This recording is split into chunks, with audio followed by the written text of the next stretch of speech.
안녕하세요. 경제를 말하다입니다. 삼성전자가 어닝쇼크라고 볼 수 있는 3분기 실적을 발표했습니다. 2024년 3분기 삼성전자는 매출 79조 원, 영업이익은 9조 1천억 원을 기록을 했습니다. 이는 증권사에서 평가한 실적 가이던스에도 미치지 못하는 굉장히 어찌 보면은 실망스러운 기록이라고 말할 수가 있겠는데요. 이제 며칠 뒤에는 SK하이닉스의 실적도 발표가 될 예정입니다. 이번 분기에는 거의 확실하게 SK하이닉스가 삼성전자의 영업이익을 넘어설 것이다 라고 하는 것이 거의 기정사실화가 되어가고 있죠. 그 어떤 메모리 반도체 회사의 추격도 허용하지 않았던 넘사벽이었던 삼성전자는 이제 옛말이 되어가고 있습니다. HBM에서 모멘텀을 하이닉스에게 빼앗기고 난 뒤에 삼성전자는 좀처럼 기술 격차를 뛰어넘지 못하면서 더 이상 메모리 업계에서의 왕좌를 확신할 수 없는 지경에까지 이르게 되었습니다. 캐파는 2배인데 벌어들이는 돈이 SK하이닉스보다 못해요. 이건 분명한 문제가 있는 것 아니겠습니까? 그것만큼 수익성이 딸린다. SK하이닉스보다 돈을 못 번다 라고 밖에는 말할 수가 없는 상황이다 이겁니다. 심지어는 이렇게 되다 보니까 약 32년간 지켜왔던 D램 점유율 1위 타이틀마저 위태한 지경에 이르고 있다라는 소리가 들릴 지경이에요. 루머이긴 하지만 삼성전자 부도설까지 나돌고 있는 상황입니다. 아직 3분기 점유율 데이터가 나오지 않은 탓에 2024년 2분기 D램 점유율 데이터를 살펴보자면 다음의 그래프와 같다고 말할 수가 있겠는데요. 여전히 삼성전자가 1위를 지키고는 있지만 소폭 점유율이 하락한 모습을 볼 수가 있습니다. 이는 마이크론도 마찬가지죠. 다른 군소 업체들도 보면 점유율이 늘어난 곳이 없습니다. 조금씩 다 줄어들었어요. 하지만 SK하이닉스는 남달랐다 이거죠. 나홀로 점유율이 큰 폭으로 상승하면서 이변을 연출을 합니다. 현재 IT 수요가 전혀 회복의 기미가 보이지 않으면서 레거시 D램 수요가 저조한 상황이죠. 그런 상황에서 이뤄낸 캐거라는 거죠. 그 배경이 궁금해지는데요. 우리가 너무나도 잘 알고 있고 너도 나도 다 잘 알고 있는 바로 그 이슈 HBM 때문이다 라고 하는 것입니다. HBM은 D램 여러 장을 쌓아 올리고요. 이를 TSV 관통 전극으로 연결을 해서 대역폭, 즉 한 번에 전송 가능한 데이터의 양을 획기적으로 늘린 차세대의 메모리입니다. 범용 D램이 별도의 슬롯에 장착이 되는 반면에 HBM은 어드밴스드 패키징으로 프로세서와 한 칩안에 결합되는 형태로 탑재되는 것이 차이점이다 라고 볼 수가 있죠. 그렇기 때문에 범용 D램이 대량 생산해서 원하는 고객사들에게 대량으로 납품을 하는 이런 커머디티, 즉 상품형 사업이라고 한다면 HBM은 고객사의 요청에 맞춰서 생산을 하는, 한마디로 말해서 고객 맞춤형 메모리다 라고 할 수가 있겠습니다. SK하이닉스는 일찍이 세계 최초로 HBM을 개발하는 데 성공을 했죠. 바로 2013년도의 일입니다. 그때부터 지금까지 중단 없이 쭉 HBM 사업을 이끌고 오면서 지속적인 기술 개발을 통해 독보적인 기술력을 축적을 했습니다. 타사 대비했을 때 생산 시간이 무려 8배나 빠르다고 하니 그 생산성을 짐작하고도 남음이 있죠. 반면 삼성전자는 경영진의 패착으로 2019년 HBM 개발을 중단을 합니다. 이런 우를 범하고 말았어요. 2022년 말에 챗GPT의 등장과 함께 폭발하기 시작한 AI 반도체 시장을 선점하는 데에 완벽하게 실패하고 맙니다. 이때 벌어졌던 약 1년 반 정도의 기술 격차를 아직까지도 극복을 못하고 있어요. 이 잘못된 결정으로 인해서 삼성전자는 국내 최대 반도체 제조기업이라는 타이틀이 무색하게도 AI 반도체 붐에 전혀 올라타질 못하면서 현재 고난의 시기를 마주하고 있습니다. 또한 삼성전자 반도체의 또 다른 한 축인 파운드리는 상황이 더 안 좋죠. 삼성전자 파운드리는 2023년 3분기에도 적자폭을 더 키울 것으로 예상이 되고요. 점유율은 하락할 것으로 예상이 되고 있습니다. 이번 분기에도 거의 한 5천억 정도의 적자를 내서 2024년도 3분기까지 조단위의 적자가 예약되어 있는 상황입니다. 2030년까지 메모리 반도체뿐만 아니라 비메모리 부분에서도 세계 1위를 달성해서 명실상부 세계 최대 반도체 제조기업에 우뚝 서겠다라고 하는 이 원대한 포부를 펼쳤던 삼성전자였죠. 하지만 이제 원대한 비전 2030의 꿈의 중요한 한 축이었던 파운드리의 존폐까지 걱정해야 되는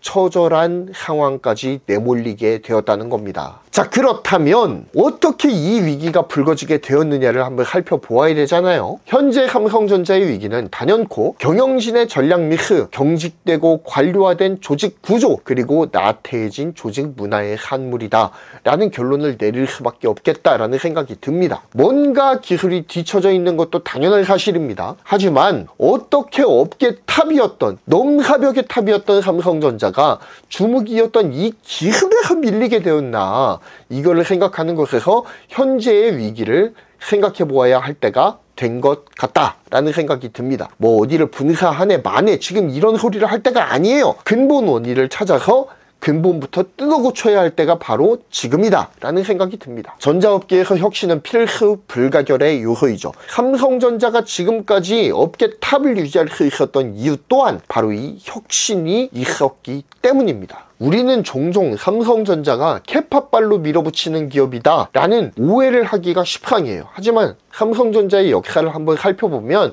혁신을 거듭하면서 기업 규모를 계단 형식으로 이렇게 키워왔던 기업이다. 그래서 계단형 혁신이 날마다 이루어져 왔던 기업이다 라고 하는 사실을 볼 수가 있습니다. 하지만 어느샌가부터 혁신은 정체되기 시작했고요. 또한 기술 개발도 어느 수준 이상으로 더 치고 올라가는 기운이 없이 그냥 현상 유지하는데 급급한 듯한 모습을 보여주게 되더라 라고 하는 것이죠. 그 이유가 뭔지가 중요하다 라고 하는 것입니다. 그리고 저는 그 이유를 바로 오늘 말씀드려야 될 조직문화 측면에서 한번 생각해 보기를 바라요. 왜 삼성전자는 혁신이 끊어졌는가? 왜 삼성전자는 SK하이닉스가 치고 올라갈 때 제자리 걸음만 하고 있었느냐? 라고 하는 것들에 대해서 한번 조직문화의 측면에서 살펴보는 시간을 갖겠습니다. 뭐 어찌됐든 삼성전자는 계단식 성장을 해왔던 기업이다 라고 말씀을 드렸잖아요. 어찌됐든 이 계단식 성장이 있었던 데에는 경영진의 냉철한 판단과 지혜로운 결정이 있었다라고 밖에는 말할 수가 없을 것 같습니다. 조직의 방향을 제대로 설정하고 그것에 올인하게 하는 강력한 컨트롤 타워가 있었다라는 거죠. 이건희 회장을 중심으로 한 미전실이 바로 그 역할을 수행을 했었습니다. 지금도 어찌 보면 그런 컨트롤 타워가 필요한 시점이긴 한데 지금 삼성에서는 그것이 없다. 뭔가 주도적으로 이끌어가고 있는 사람도 없고 뭔가 지혜와 해안을 갖춘 사람이 강력하게 멱살 잡고 끌어가는 게 없다라는 생각이 듭니다. 너무 점조직으로 흩어진 느낌이랄까요? 오늘 이 시간에는 삼성의 기업 문화 변천사를 살펴보면서 현재의 위기를 타개하기 위해서 삼성이 조직 문화를 어떻게 개편해 나가야 할 것인가에 대한 고민을 해보았으면 좋겠습니다. 현재 삼성전자의 당면한 위기 상황은 아무래도 혈자리가 꽉 막힌 듯한 경직된 조직 구조가 초래한 부서 이기주의의 산물로 정리될 수가 있을 것 같다는 생각이 듭니다. 먼저 반도체 IT 전문 유튜버 SOD님과 삼성전자 현업자 출신 기자님과의 인터뷰가 SOD 채널에 올라와 있는데요. 그거를 한번 몇 가지를 좀 캡처를 해보았습니다. 그 내용을 보면 한 두 가지 정도로 좀 압축이 될 수 있을 것 같아요. 첫 번째, 조직 규모가 비대해지면서 부서 간의 소통이 단절되기 시작되었다라고 하는 것. 그리고 두 번째, 각 부서들끼리 협력이 되지 않고 오히려 경쟁 관계에 놓이게 되면서 서로 싸우더라. 한 이 두 가지 포인트 정도로 좀 짚을 수가 있을 것 같은데요. 어쩌면 이 인터뷰의 내용을 정리한 이 상황이 지금 삼성의 상황을 가장 잘 설명해주는 내용이 아닐까라는 생각이 듭니다. 부서 간의 소통도 답답하기 이를 데 없는데 상호 협력이 되기보다는 상호 경쟁과 대결 관계 속에서 나만 분량이 없으면 된다, 나만 잘 넘어가면 된다 식의 마인드가 결국 조직 전체를 오합지졸로 만들어버리고 있지는 않은가라는 심대한 고민이 필요한 시점이다 라는 생각이 들어요. 조직이 비대해지고 처리해야 될 과업이 많아지면서 삼성전자는 이 과업별로 팀을 잘게 나누어서 관리하기 시작합니다. 그 결과 중간 관리자들이 굉장히 많이 늘어났어요. 중간 관리자들 간의 소리 없는 전쟁은 각 부서 간의 협력을 무너뜨리는 원인이 되었다라고 분석을 합니다. 그래서 모든 부서가 톱니바퀴처럼 착 유기적으로 맞물려서 돌아가야 되는 이 반도체 산업의 특성이 희석된 것이 아니냐라는 문제를 제기하는 거예요. 단절되고 유기적 흐름이 저하되고 상호 협력이 무색화되고 점점 파편화가 되어가면서 개발 일정이 지연되거나 개발 품질 전체가 저하돼 버리는 문제로 이어지고 있지 않은가라는 것입니다. 조직 문화는 누가 만들어갈까요? 물론 조직 구성원들이 전체적인 조직 문화를 만들어가는 것이 사실입니다. 하지만 조직 문화에서 가장 중요한 게 무엇일까요? 바로 수장의 역할이에요. 수장이 어떤 분위기를 만들어가는가에 따라서 해당 조직이 발전, 성장을 추구하는가 아니면 안주와 보수를 추구하는가가 결정이 된다라는 거죠. 제가 생각했을 때 삼성전자의 리더십 격변기는 2017년도를 전후하지 않을까라는 생각을 해보거든요. 바로 이 수장이 바뀌는 시기에 어떤 일이 일어났는지를 살펴보면 현재의 위기가 어디로부터 불거졌는지를 알아볼 수 있겠다라는 생각이 듭니다. 바로 초격차의 아버지라고 불리는 권오현 부회장에서부터 마이크로 매니지먼트의 달인이라고 불리는 김기남 부회장으로 바뀌는 시점이 이 시점이 아니냐라는 생각이 드는 것입니다. 그렇다면 우리는 2017년 이전의 삼성과 2017년 이후의 삼성을 비교해보고 무엇이 어떻게 틀어졌는지를 확인을 해서 그 부분을 개선해 나가기 시작하면 뭔가 획기적인 개선점이 나오지 않을까라는 조심스러운 예측을 해봅니다. 물론 단기적으로는 절대 해결되지 않을 문제예요. 꽤 장기간의 시간이 필요한 문제입니다. 자, 일단 첫 번째로 살펴보아야 될 것은 2017년 이전의 삼성이 어땠느냐라는 거예요. 날아다니던 때에 폼 미쳤을 때의 삼성이 어땠냐라는 것입니다. 삼성전자 반도체 전성기를 이끌었던 사람은 바로 권오현 부회장이죠. 권오현 부회장이 개발 부서에 근무하고 있을 때에는 세세한 것 하나하나 정말로 정밀하게 관리하는 마이크로 매니지먼트를 수행을 했었다라고 합니다. 그런데 그런 마이크로 매니지먼트를 하면서 승승장구해왔던 사람이 권오현 부회장이거든요. 그런데 개발 부서에서부터 승승장구해서 치고 올라가면서 결국 삼성전자 반도체 수장이 되었거든요. 수장이 되고 보니까 이 마이크로 매니지먼트로는 도저히 이 거대한 조직을 움직일 수가 없더라는 것입니다. 깨달은 거죠. 이후 권오현 부회장은 개발 부서에서 자율성을 부여했고요. 불필요한 보고를 생략하도록 했고 회의도 짧게 끝내고자 노력을 했다라고 합니다. 물론 회의가 길어지면 햄버거를 먹는 것으로 굉장히 유명해지긴 했어요. 하지만 되도록이면 회의 시간은 단축하고 보고서도 장황하게 쓰지 말고 핵심만 간단하게 그렇게 쓰라고 한 것으로 유명했던 사람이 바로 권오현 부회장입니다. 물론 이 개발부서에 자율성을 주었다라고 하는 게 그냥 네가 마음대로 해라 라고 스스방관한 것으로 이해가 돼서는 안 되는 거예요. 경영진은 큰 물줄기를 정해주는 것이고 그 물줄기 안에서 어떤 방향으로 개발할 것인가는 실무부서의 판단 하에 자율적으로 움직이게 했다라는 것이죠. 이렇게 개발단에서의 자유도가 높아지면서 종업원들의 성취도와 보람이 높아졌고요. 결과적으로 조직 자체를 이기는 방향으로 이끄는 초석이 되었다라고 생각을 합니다. 뭔가 경영진이 길을 잘 잡아주기만 하면 그 길을 따라서 종업원들이 전력 질주를 하는 그런 느낌이랄까요? 일사불란함이 느껴지는 그때야말로 삼성전자 반도체의 황금기가 열렸다 라고 할 수가 있겠습니다. 권오현 부회장의 경영 스타일에서 특징적인 것을 하나 더 말하라고 한다면 긴 안목으로 내다보지 않는다라는 거예요. 물론 이게 근시안적인 시각이다라고 비판받을 여지도 있긴 합니다만 한번 잘 들어보세요. 시장의 흐름에 기민하게 반응을 하면서 단기 목표들에 집중하자라고 하는 방식을 선호했다고 합니다. 미래를 잘못 예측하면 어떻게 되겠어요? 잘못된 방향으로 대형 투자들이 이루어지면서 돌이키기가 쉽지 않아진다라는 거죠. 확실하게 반응이 오고 있거나 아니면 가까운 미래에 올 확률이 높은 단기 목표에 집중하는 그의 경영 방식은 그 당시 애플조차도 눈치를 보게 만드는 강력한 파워를 만들기에 충분한 전략이었다라는 생각이 듭니다. 그런데 이렇게 좋았던 삼성전자 반도체의 분위기는 매우 서서히 균열이 생기기 시작합니다. 저는 이 삼성전자 반도체가 뭔가 좀 버겁게 돌아간다 라고 느끼기 시작한 시점이 2017년을 전후한 시기가 아닐까라는 생각을 해봅니다. 이 시기는 이재용 회장이 파운드리를 차세대 사업으로 꼽으면서 본격적인 드라이브를 걸기 시작한 때와 결을 같이 하고 있어요. 시스템 LSI 사업부의 한 팀으로 변방에 있을 때 정말로 폼이 좋았거든요. 그랬던 삼성 파운드리는 독립사업부로 승격을 하면서 본격적인 드라이브를 걸기 시작했을 때부터 좀처럼 힘을 쓰지 못하는 모습을 보여주고 있습니다. 한때는 애플 아이폰의 AP 물량 전부를 책임지던, 물론 그 물량이 지금처럼 막 억대를 넘어가고 그런 것은 아니었지만, 그렇게 많지 않았거든요. 그러긴 했지만 어쨌든 애플 아이폰의 AP 물량 전부를 책임지던 이 삼성 파운드리였거든요. 그런데 이제 주요 팹리스들의 신뢰를 완전히 잃으면서 표류를 하고 있다라고 하는 것이죠. 점유율도 10% 초반대밖에 나오지가 않고요. 그렇다면 왜 이런 표류의 시기를 거치게 되는 것일까요? 저는 앞서 소개해드렸던 이 SOD 인터뷰 영상의 그 요약본 있지 않습니까? 그 요약본에 해답이 있다라고 생각을 합니다. 어느 순간인가 삼성 조직 분위기가 점조직화되고 상호 협력하는 분위기보다는 부서별 경쟁 심화 및 협력 부재로 이어지게 되었다라고 하는 것이죠.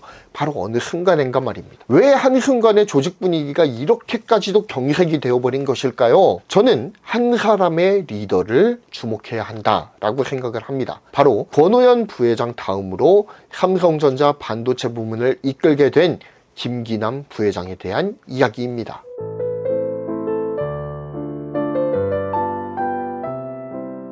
권오현 부회장의 뒤를 이어 삼성 반도체의 바통을 이어받은 수장은 김기남 부회장이에요. 김기남 부회장은 권오현 부회장의 초창기 때처럼 마이크로 매니지먼트를 주된 경영 스타일로 가진 수장입니다. 어찌됐든 하나부터 열까지 하나하나 세세하게 모두 보고받기를 바랬고, 일을 하나하나 체크해서 지시를 내리는 것을 선호하는 대표적인 하드워커라고 알려져 있죠. 그는 자율 출퇴근제를 그렇게 싫어했대요. 그리고 어떤 정해진 루틴을 굉장히 좋아했던 것으로 유명하다고 합니다.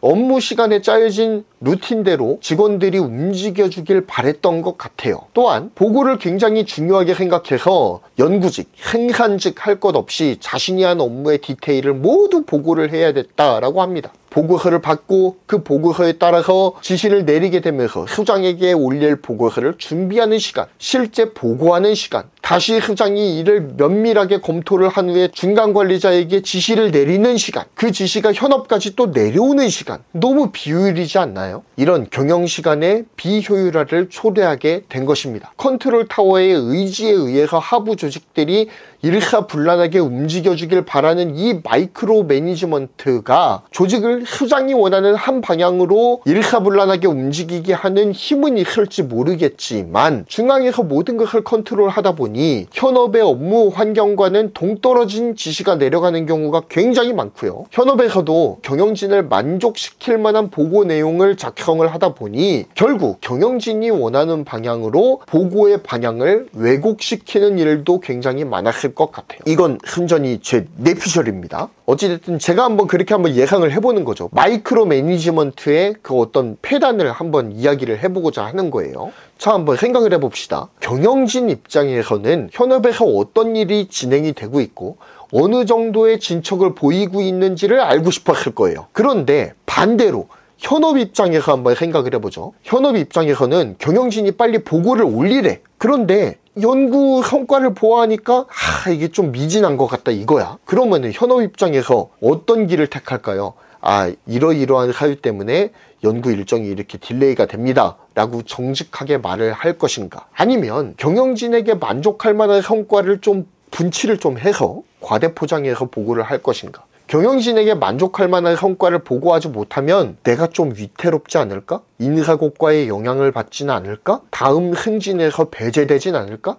이런 고민 할까요, 안 할까요? 분명히 할 거라 이겁니다. 보고가 왜곡된 방향으로 올라갈 가능성이 높겠죠.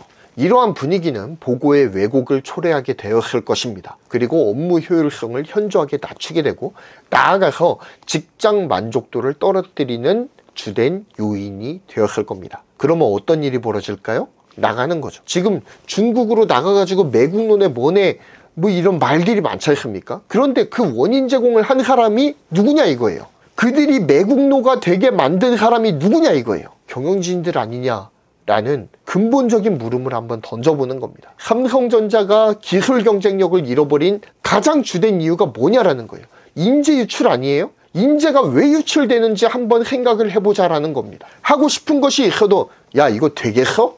라고 하는 이 경영진의 분위기가 무서워서 창의적 도전을 하지 못하게 가로막는 아이러니가 계속 펼쳐지지 않았냐라는 거예요. 그러니 사업의 방향은 자연히 지금 가장 많은 수익을 가져올 수 있는 안정적인 사업 중심으로 흘러가게 되고, 기술 진보는 지연되는 악순환이 벌어지는 거예요. 또한 제품에 어떤 하자가 발생했을 때 힘을 합쳐서 문제를 해결하려고 시도를 하기보다는 누가 실수를 했지? 누가 더 큰 실수를 한 거지? 이거 가리는 경쟁으로 흘러가 버린다면 그 조직은 희망이 없는 조직 아닙니까? 삼성전자의 전성기에는 무엇보다 발전을 위한 토론이 정말로 격렬하게 이루어졌다라고 해요. 하지만 조직 분위기가 상명하복, 보고철저 분위기로 흐르고 난 뒤에는 우리 팀만 결함이 없으면 돼 라고 하는 무사안일 생존 우선의 분위기가 지배하기 시작하면서 기술 퇴보가 시작되었다 라고 보는 편이 맞을 겁니다. 물론 그렇다고 김기남 부회장이 업적이 아주 없다고 폄훼해서는 안 될 것 같아요. 그는 분명 메모리 1위 시대 삼성전자 반도체 부문을 안정적으로 이끌어간 유능한 관리형 리더였습니다. 다만 그가 추구했던 마이크로 매니지먼트의 특성이 조직 자체를 경직시키고 무사안일주의가 자리 잡게 만드는 초석이 되었음은 부정하기가 어렵다는 생각이 듭니다. 이제 전영현 부회장이 삼성의 키를 잡았죠. 그는 삼성전자의 위기가 수면 위로 본격적으로 얼굴을 들이밀기 시작한 2024년 5월에 삼성전자 반도체 부문의 수장으로 임명이 됩니다. 그리고 그에게는 SK 하이닉스 대비 뒤처져 버린 HBM 기술력을 어떻게든 끌어올려서 엔비디아 납품 벤더로 들어가도록 하는 막중한 책무가 부여가 되었죠. 전영현 부회장은 외환위기 여파가 계속되던 2000년 삼성전자로 보금자리를 옮겼습니다. 이전까지는 LG반도체, 즉 하이닉스의 전신에서 일을 하고 있었어요. 하지만 LG반도체가 하이닉스로 독립하는 과정에서 이 조직은 왠지 모르게 좀 위험하다라는 생각이 들었는지 모르겠지만 삼성전자로의 이직을 택합니다. 이후 삼성전자 D램 사업부에서 엔지니어로 일하면서 삼성전자 D램이 세계 1위로 올라서는 데에 지대한 공을 세운 이른바 공돌이 엔지니어 출신이에요. 기술통이다 이거죠. 마치 크르니자크, 밥스완 등 재무적 성향을 가진 리더들이 망쳐놓았던 이 인텔을 구원하기 위해서 기술통인 패트릭 겔싱어를 차기 CEO로 모셔온 것과 같은 행보, 좀 유사한 행보다 라고 할 수가 있겠습니다. 물론 삼성의 경우에는 권오현 부회장도 김기남 부회장도 모두 기술 현업에서 종사를 했었던 엔지니어 출신이었다라는 점이 좀 다르긴 해요. 어찌됐든 이번 인사는 뒤처진 메모리 경쟁력을 끌어올리는 데에 주력을 하겠다라고 하는 삼성의 의지가 엿보이는 인사입니다. 전영현 부회장이 D램 통이니까 현재 경쟁력을 잃어버린 이 D램 분야를 어떻게든 끌어올리겠다라고 하는 삼성전자의 보관이 있는 거죠. 그 전영현 부회장이 수장으로 부임한 지 5개월 차가 지나가고 있습니다. 주가는 계속해서 하향세를 면하지 못하고 있고요. 6만원 선이 붕괴됐었죠. 다시 회복하긴 했습니다만 말입니다. 5만전자의 시대가 열리고 말았다. 그리고 언제 다시 5만전자로 내려갈지 모르는 상황이다 라는 것입니다. 아직까지도 HBM3E의 엔비디아 납품 소식은 들려오지가 않고 있죠. 물론 악재만 있는 건 아닙니다. 삼성전자가 이번에 매출 79조, 영업이익 9조 1000억을 기록하면서 시장의 컨센서스보다는 하향된 지표를 내놓기는 했지만 매출은 사상 최고치를 기록을 했고 파운드리와 LSI의 적자를 감안하더라도 이번 실적이 그렇게 나쁘다고만 할 수는 없다라고 하는 시장의 극소수의 의견이 존재하는 것도 사실입니다. 극소수라고 했어요. 하지만 결과적으로는 시장은 이번 결과에 엄청난 대실망을 하고 매물을 던지고 있는 상황이죠. 이러한 위기 상황에서 전영현 부회장은 삼성전자 뉴스룸을 통해 소위 반성문이라고 불리는 주주서한을 공개를 했죠. 반성문은 크게 세 부분으로 요약이 가능할 것 같아요. 첫 번째, 기술 경쟁력 복원. 두 번째, 미래를 위한 철저한 준비. 세 번째, 조직 문화 개선. 저는 어찌 보면 이 반성문의 핵심이 3번에 있다라고 생각을 합니다. 기술 경쟁력을 복원하고 미래를 위한 철저한 준비를 하기 위해선 결국 지금의 하분오열난 이 조직 분위기를 다시 하나로 뭉쳐 놓아야 된다라고 하는 것이죠. 보고 위주의 이 업무 행태를 바꿔야 되고요. 안정지향의 경영 스타일을 미래 도전형 경영 스타일로 변모를 해야 되겠죠. 임원들도 자리에 앉아서 보고서나 받을 요량으로 일해선 안 됩니다. 임원이 해야 될 일은 큰 물줄기를 구상을 하고 투자를 유치하고 물량을 흐주하고 또한 직원들이 보고를 위한 일이 아니라 진짜 회사를 위한 일을 할 수 있도록 조직 분위기를 조성해 주는 것이 바로 임원들이 해야 될 일이죠. 즉 경영자의 역할은 환경 조성이에요. 미주알 고주알 참견하는 게 아니란 말입니다. 어줍잖게 보고서나 받아가면서 미주알 고주알 참견이나 할 요량이라면 이참에 회신을 할 거라면 임원 총사퇴라도 결의해야 되지 않을까, 한번 과감하게 한번 던져봅니다. 보고서 경영으로 인해서 회사가 곱창이 났는데 이를 무시하고 또다시 보고서로 돌아간다? 삼성에게 미래가 없다라고 생각합니다.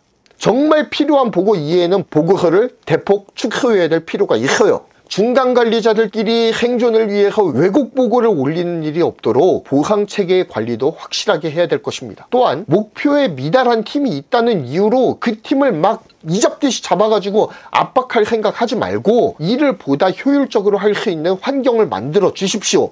이게 바로 조직 문화 개선일 것이고 이것이 바로 경영진의 역할입니다. 쪼는 게 경영진의 역할이 아니란 말이에요. 임원이 직원을 자신의 생각대로 움직이도록 관리해야겠다라고 하는 그 욕심을 버려야 창의성이 발현될 거예요. 삼성 임원들은 이제까지도 살얼음판이었을 겁니다. 이제까지도 생존 경쟁에 내몰려 있었겠죠. 하지만 이제는 정말 정신을 똑바로 차려야 됩니다. 또다시 보고서 경영을 한다면 한 달 이내로 짐 싸고 집에로 들어갈 수도 있겠다, 당장에 백수가 될 수도 있다라고 하는 경각심을 확실하게 심어줄 필요가 있어요. 놔두면 잘했던 때가 있었다라는 사실을 잊지 말기 바랍니다. 5년 뒤 10년 뒤 먼 미래를 어줍잖게 예측을 해서 거기로 도달하게 하기 위해서 직원들을 막 그냥 탈수기 놓고 짜듯이 돌리겠다라고 하는 그런 캐캐묵은 생각을 버리고 눈앞에 벌어지고 있는 시장에 기민하게 대응하고 산업의 흐름을 면밀하게 확인해서 제대로 된 로드맵을 제시하는 그런 임원들이 되시기 바랍니다. 경영진부터 바뀌지 않으면 삼성전자의 미래는 없습니다. 이상 경제를 말하다였고요. 구독, 좋아요, 알림 설정, 멤버십 가입 부탁드리겠습니다. 감사합니다.